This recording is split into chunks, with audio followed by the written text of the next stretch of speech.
नंदिनी म्हणते, मला आणि पार्थला काव्याने 4 ते 5 वेळा फोन केला. तिच्या फोनमध्ये दिसते ते सारं. मग फोन कसा लागला नाही आणि अचानक घरातील लाईट बंद कशी काय गेली आणि सगळी एकाच वेळेस घरातून बाहेर कसे काय पडले? आणि हो विजयराव आणि वसुआत्या, तुम्हीही दोघे कुठे गेला होता अचानक? पार्थ पण म्हणतो, विजयनीच काहीतरी केलेले असेल. विजय म्हणतो, मी कशाला काय करेन? तुलाच बायको नीट सांभाळता येत नाही, लक्ष देता येत नाही, असं म्हणता म्हणता दोघांच्या मध्ये वाद होतो. विजयला पार्थ मारतो आणि पार्थला विजय धरतो. मग पार्थ म्हणतो, असं करायचं नाही, काव्याच्या वाटेला जायचं नाही, गेलास तर माझ्या इतका वाईट कोण नाही. मग नंदिनी म्हणते, मी आहे की, मी बघते, चौकशी करते. इकडे बेडरूममध्ये नंदिनी जीवाला म्हणते, बरं झालं काव्याच्या बाबतीत काही झालं नाही. इकडे विजय आणि वसुआत्या त्यांचा प्लॅन फेल झाला म्हणून पश्चाताप करत बसतात.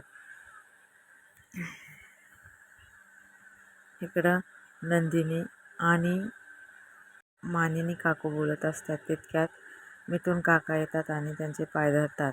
मिथुन काकांना रडू येते. ते म्हणतात, वहिनी मी चुकलो, मला असं नव्हतं करायला पाहिजे होतं. माझ्या मनात तरी असं कसं आलं की तुम्ही माझ्याशी असं वागसाल म्हणून. तर नंदिनी म्हणते, जाऊ द्या काका, द्या सोडून. असं कोण कोणाशी करत नाही. आपण एकत्र राहतो, एका कुटुंबातले आहोत. तुमच्याशी असं कोणी कधी वागले का? मग तुमच्या मनात तरी कसं काय आलं ते? जाऊ द्यात. तेवढ्यात मिथुन काका म्हणतात, माझे एक मन मला सांगत होते असे करू नको आणि एक म्हणत होते कर.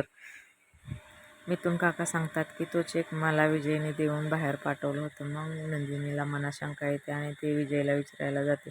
ती म्हणते, तूच सगळं काही केलंयस. तू जर माझ्या बहिणीच्या वाट्यात आलास तर मी तुला सोडणार नाही. तू असं काहीच करू शकणार नाहीस. तू व्यवस्थित राहा. आणि तिथून निघून येते आणि सगळं व्यवस्थित झालं म्हणून ती आणि जीवा खुश होतात. इकडे मानिनी सुरक्षा धागा आणलेला असतो, तो दोघींच्या हातात बांधते आणि मानिनी सांगते की आजपासून तुमच्यासाठी ड्रायव्हरची नेमणूक केली आहे.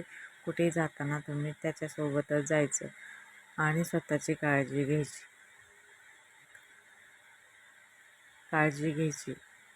तर वसुआत्या म्हणते, काळजी तर मीच घेणार, नजर तर लागणारच काव्याची.